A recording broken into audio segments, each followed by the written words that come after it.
Imagina un barco a la deriva, bajo el sol ardiente del trópico, un calor insoportable. Un equipo de rescate sube a bordo y, bueno, encuentran una cubierta en absoluto silencio. Ya, pero no está vacía, ¿eh? Exacto, no está vacía en absoluto. Toda la tripulación yace sin vida, congelados en el sitio, con los ojos muy abiertos, mirando al cielo, y con las bocas desencajadas en un grito mudo. Y fíjate, lo más desconcertante de todo, no hay ni una sola gota de sangre. Es una imagen espeluznante. Lo es. Hoy, 27 de marzo de 2026, nuestra misión en este análisis a fondo es explorar precisamente eso, esa intersección exacta donde la lógica se resquebraja por completo y el terror más absoluto toma el control.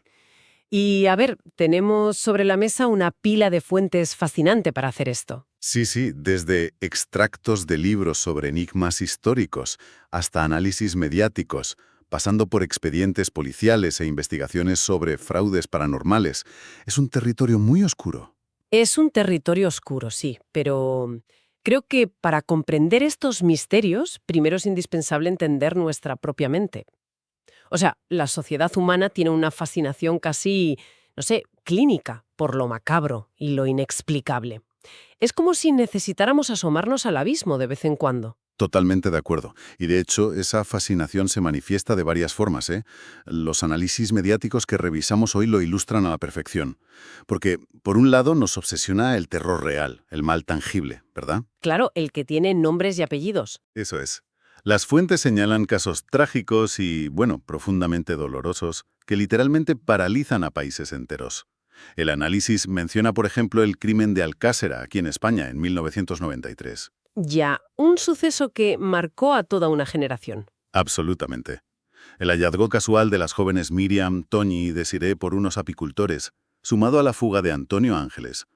Bueno, todo eso generó una atención mediática sin precedentes y una avalancha tremenda de teorías de conspiración. Sí, y luego está el caso de la desaparición de Marta del Castillo en 2009. Exacto.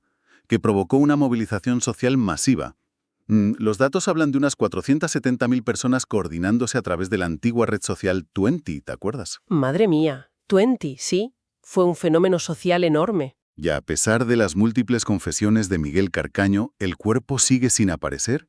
O sea, son crímenes reales, brutales, tragedias que nos paralizan precisamente porque exponen esa crueldad humana, pero sin filtros.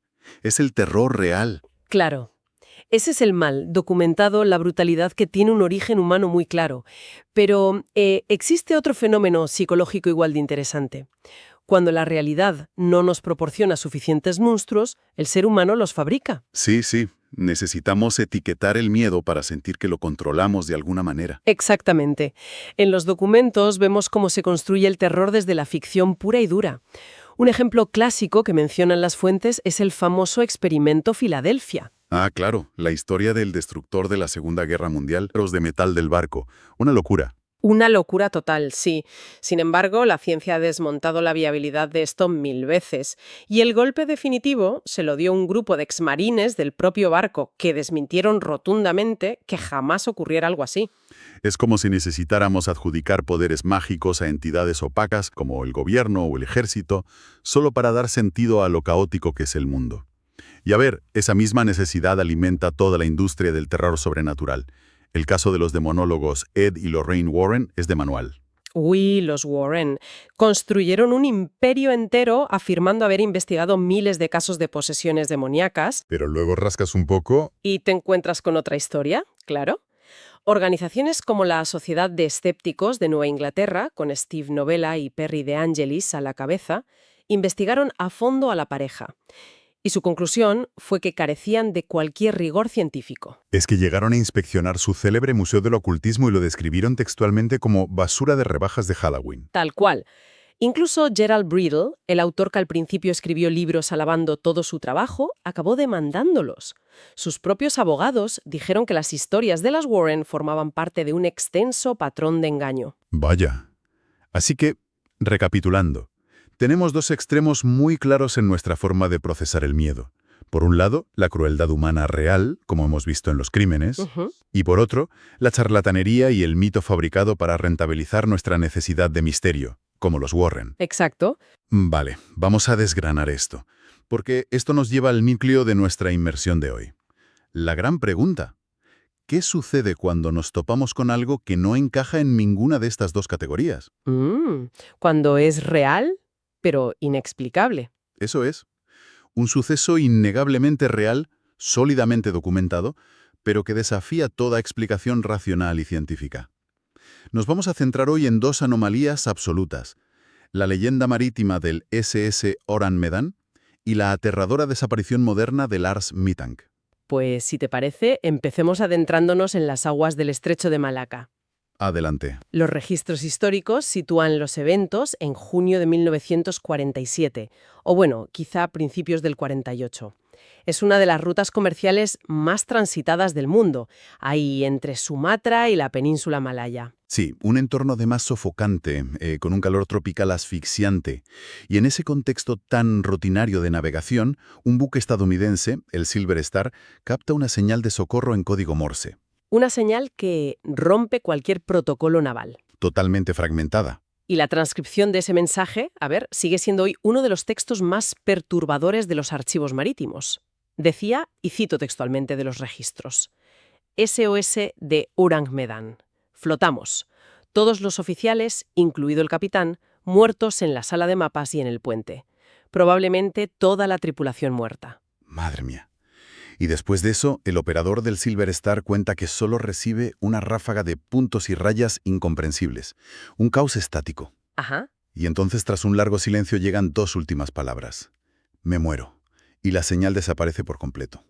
Pone los pelos de punta. Ante esto, claro, el capitán del Silver Star triangula la posición y altera su rumbo para ir a rescatarlos. Cuando llegan, fíjate, las condiciones meteorológicas son perfectas. El mar está en calma. Ni una ola. Ni una. Frente a ellos flota el carguero holandés Orang Medan. No hay daños visibles en el casco, no hay humo, no hay señales de piratas ni de un ataque.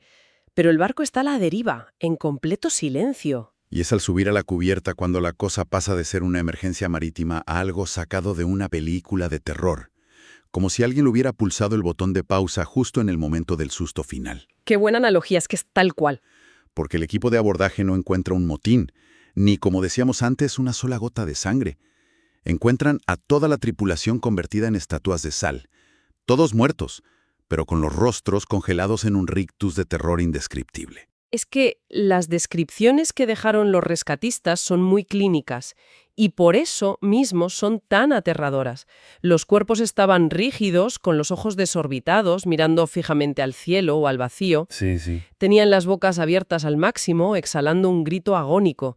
Muchos cadáveres estaban con los brazos extendidos en un claro gesto defensivo, intentando protegerse de algo que los hombres del Silver Star simplemente no podían ver. Y fíjate, a mí el detalle que me resulta más espeluznante es el del perro del barco. Ay, sí. Un pastor alemán lo encontraron en la misma posición rígida, a mitad de un gruñido, enseñando los dientes a esa misma amenaza invisible. Y además, hay una anomalía térmica que no tiene ningún sentido.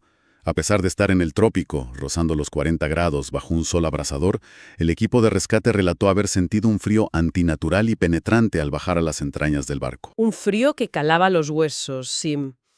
Y al no encontrar heridas físicas ni nada evidente, el capitán del Silver Star toma la decisión lógica: remolcar el barco a un puerto seguro para investigar. Claro. Atan los cabos de remolque y empiezan la maniobra. Pero justo en ese preciso instante, la bodega de carga número 4 de la Orang Medan empieza a echar un humo espeso. Y en minutos se desata un incendio incontrolable. El equipo del Silver Star tiene apenas unos segundos para cortar desesperadamente las amarras con hachas y salir pitando de allí. Y poco después, el Orang Medan explota con una fuerza verdaderamente catastrófica. Tremenda. La detonación fue tan masiva que levantó el barco entero por los aires antes de partirlo por la mitad. Y en un instante el carguero se hunde en las profundidades, llevándose consigo a los morineros, al perro y cualquier evidencia física. Y claro, al desaparecer el barco, la historia queda a merced de la especulación. Sin embargo, si descartamos los fantasmas y analizamos la logística de la época, la ciencia nos ofrece respuestas. Y aquí es donde se pone realmente interesante la cosa. Vamos a buscar la lógica. A ver, la teoría más sólida se fundamenta en el turbio clima de la posguerra. Curiosamente, el Orang Medan no figuraba en el registro oficial de buques de Londres. Lo cual indica que operaba fuera de la legalidad, claro, como contrabandista. Exacto. Y el cargamento clandestino es la clave. Los informes apuntan a armas químicas letales, posiblemente restos del infame Escuadrón 731 japonés o una carga muy inestable de cianuro de potasio y nitroglicerina. O sea, un cóctel explosivo. Literalmente. La mecánica de esta teoría es demoledora. El agua de mar se habría filtrado en la bodega, reaccionando con los químicos para crear un gas tóxico letal que subió por los conductos de ventilación. Vale, y esto explicaría el terror en los rostros, supongo. Exactamente. Ahí entra la biología. El cianuro interfiere directamente con la capacidad de las células para usar el oxígeno. Provoca una asfixia química rapidísima. El cerebro entra en pánico extremo al verse privado de oxígeno de golpe. Claro, la respuesta de lucha o huida. Eso es. La amígdala desata esa respuesta primaria, el cuerpo se convulsiona, hay alucinaciones y los músculos faciales se contraen violentamente en expresiones de pánico antes de morir. Eso explica los ojos desorbitados mucho mejor que cualquier fenómeno paranormal. Y luego la nitroglicerina explicaría la tremenda explosión al desatarse un pequeño incendio durante el remolque. A ver, te pongo una objeción aquí porque me parece fascinante, pero hay un agujero. Si el barco estaba inundado de un gas tan sumamente letal que aniquiló a todos en minutos, ¿por qué el equipo de rescate del Silver Star que subió horas después y examinó los cuerpos no se envenenó también? Ojo, que es una excelente apreciación analítica, pero la respuesta está en la arquitectura naval y la dinámica de fluidos. Los muertos estaban en la sala de mapas, el puente y las cubiertas superiores. Al estar al aire libre, el gas que los mató se habría disipado rápidamente con la brisa marina. Ah, vale, claro. Pero en el interior cerrado de las bodegas inferiores, concretamente en esa bodega número 4, los compuestos químicos y los gases siguieron acumulándose en un ambiente cerrado, transformando el barco en una bomba de relojería térmica, y al moverse para el remolque, ¡boom! Tiene un sentido físico impecable, o sea, la cubierta se ventiló, pero las entrañas del barco seguían siendo un hervidero químico. Otra teoría científica que he visto en las fuentes habla de una burbuja de metano, ¿verdad? Sí, una liberación sísmica de hidratos de metano desde el fondo del océano que envolvió el barco. El metano es inodoro, causaría hipoxia cerebral instantánea, lo que explicaría las alucinaciones y el pánico, y luego actuó como combustible para la explosión. Aún así, un barco lleno de cadáveres mirando al cielo es el terreno perfecto para la conspiración. Por supuesto. Fíjate que Morris K. Jessup, curiosamente el mismo autor ligado al falso experimento Filadelfia que comentamos antes. Qué casualidad, ¿eh? Ya ves, pues él sugirió ataques alienígenas, o armas sónicas, o que llevaban reliquias malditas de Indonesia. Lo fascinante aquí es que durante décadas se creyó que el barco era una leyenda urbana pura y dura. Hasta que se demostró lo contrario. Claro. En 1954, el investigador alemán Otto Mielke publicó un libreto cruzando datos con la tripulación documentada del Silver Star y el incidente se ancló irrevocablemente en la realidad. Pero claro, siempre es tentador culpar a la niebla del pasado. Es fácil decir, bueno, en el 47 no había satélites, las pruebas se hundieron, el tiempo lo distorsiona todo. Sí. La verdadera prueba de fuego para la lógica humana ocurre cuando estos abismos se abren en pleno siglo XXI, bajo luces fluorescentes y grabados por cámaras de seguridad en alta definición. Totalmente. Y eso nos lleva directamente a nuestro segundo caso de hoy, el caso de Lars Mittank, que nos arrebata ese escudo del aislamiento marítimo, porque ya no estamos en medio del océano, estamos en el epicentro del orden civilizado. Julio de 2014. Te cuento.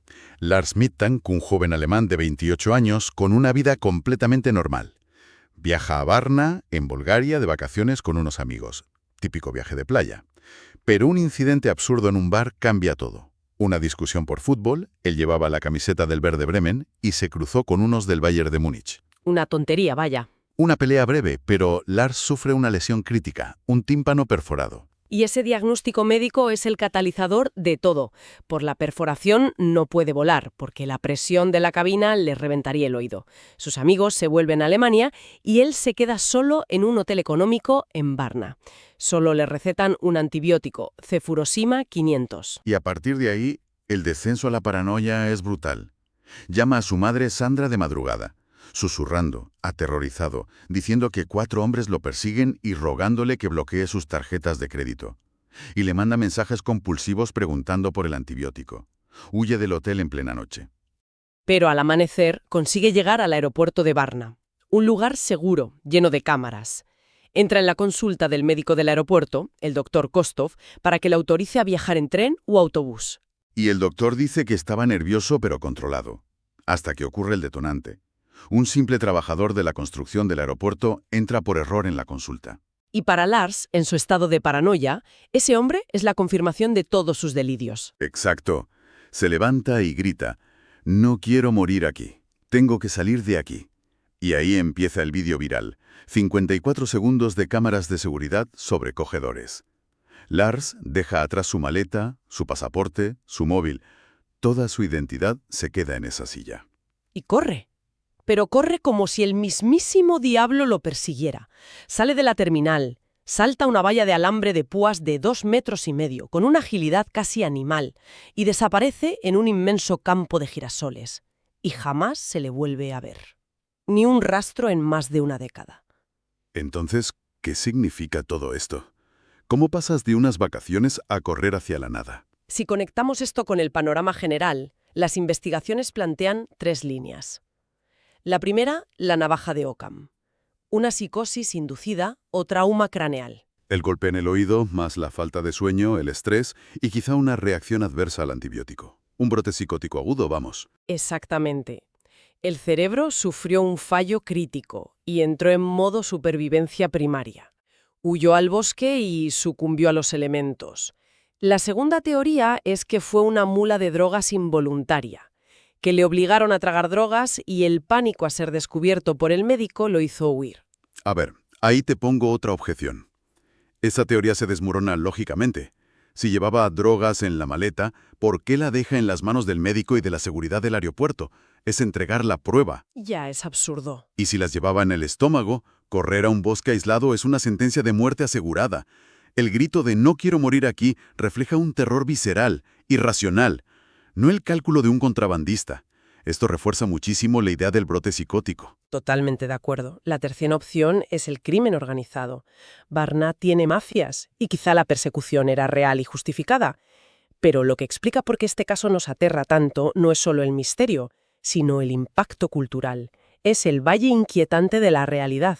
A ver, explícame eso del valle inquietante aplicado aquí. Normalmente usamos ese término para robots que parecen casi humanos, pero dan grima, ¿no? Pues hay una versión conductual. Un aeropuerto es el pináculo del control social y las reglas. Hay seguridad, luces, orden. Claro, un entorno hipercivilizado. Y de repente, ver a un ser humano romper ese orden de una forma tan violenta, tan primitiva y animal, huyendo hacia la naturaleza, nos repele profundamente.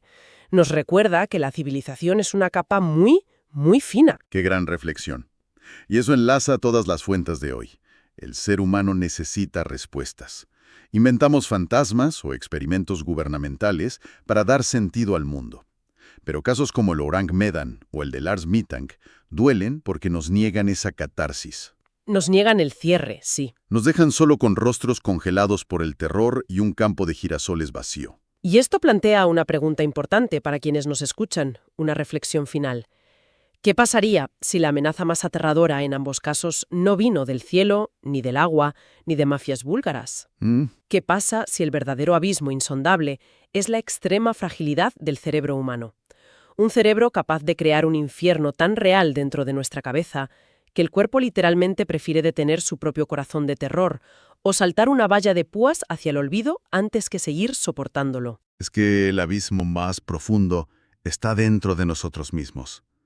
Ha sido una inmersión intensísima, con muchísimos matices sobre los que meditar. Y bueno, hasta la próxima exploración.